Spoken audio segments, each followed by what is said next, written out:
Hello friends, ఎలా ఉన్నారు? నేను మీ తణుకమ్మాయి సిరిని. సో ఇవాళ మళ్ళీ వర్షం పడుతుంది, మళ్ళీ ఏదో తినాలనిపిస్తుంది కదా అని చెప్పి మంచూరియా చేసుకుందాం అనుకున్నాను.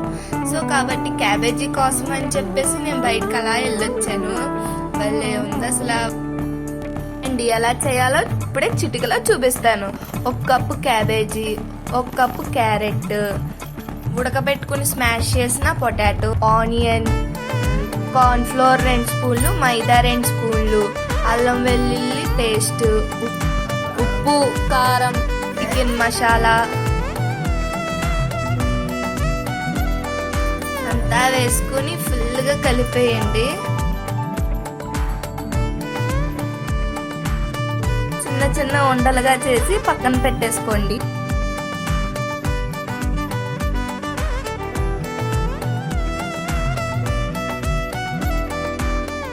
ఇప్పుడు గ్యాస్ వెలిగించుకొని దాని మీద ఒక కడాయి పెట్టి అందుట్లో నూనె పోసుకోండి. నూనె మరిగిన తర్వాత అందుట్లో మనం ముందుగా రాల్స్లా చేసుకున్న మంచూరియాని అందుట్లో వేసేయండి. సో అవి ఇలా గోల్డెన్ కలర్లోకి వచ్చిన తర్వాత తీసేయండి.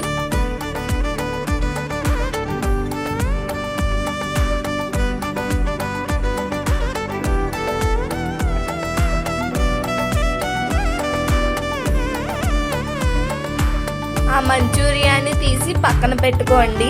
ఇంకొక కడాయి తీసుకుని అందులో కొంచెం నూనె వేసుకుని కొంచెం ఉల్లిపాయ, వెల్లుల్లిపాయలు, పచ్చిమిరపకాయలు, స్ప్రింగ్ ఆనియన్స్ వేసుకుని బాగా కలుపుకోండి.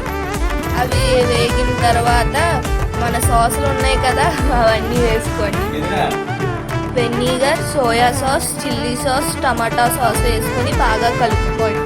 1 స్పూన్ కార్న్ఫ్లోర్ని వాటర్లో వేసుకుని బాగా కలుపుకొని ఆ కార్న్ఫ్లోర్ని అన్నిటిలోని వేసుకుని బాగా కలుపుకోవాలి.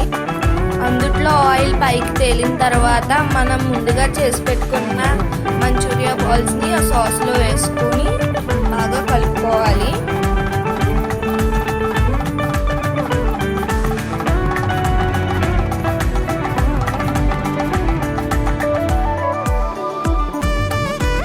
ఆనియన్స్ దాని మీద మళ్ళీ చల్లుకొని స్టవ్ ఆఫ్ చేసేసి వేడిగా ఉన్నప్పుడు అలా మంచూరియన్ నోట్లో పెట్టుకొని తింటే